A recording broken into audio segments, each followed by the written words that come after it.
Hello everyone, আশা করি আপনারা সবাই ভালো আছেন। তো আমি মনির বলছি। তো কথাটা হলো, আজকে অনেক কষ্টের কাজ করলাম, যার কারণে সারাদিনে কাজ করে মাত্র 500 টাকা হাজিরা পাইছি। তো 6টা দিকে আইসি কাজে, এখন বাজে মানে 5টা 14 বাজে।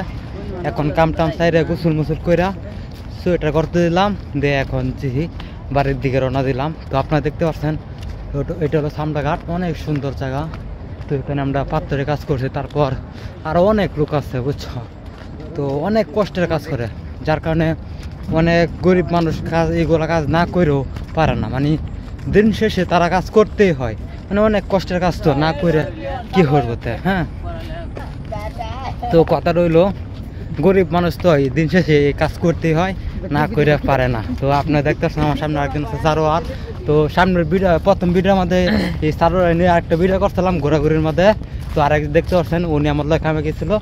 তো আমরা, তো তুমি কি কাজ করছো বলতো? তুমি যেটা করছো এটাই করছি স্যার। ও আচ্ছা, পাথরে কাজ করছো। আমরা যেটা করছেন এটাই করছি, এটা নতুন করে বলার কি আছে?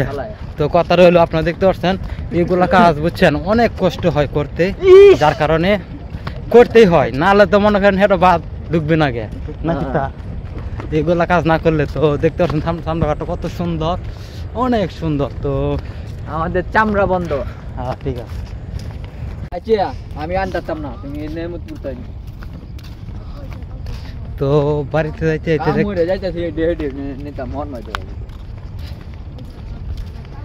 তো দেখতে পাচ্ছেন বাড়িতে যাইতে যাইতে পাই এসের আদান দেবে। আমরা বাড়িতে বাড়িতে গিয়ে পৌঁছলাম আর এসের আদানটা দেবে। তো আইতে যাইতে পাই আধা ঘন্টা সময় লাগে, আমরা বাড়িতে গেলে আধা ঘন্টার ভিতরে পৌঁছে যাই মোগা। তো দেখতে পাচ্ছেন আস্তে আস্তে দিন অন্ধকার হয়ে যাচ্ছে।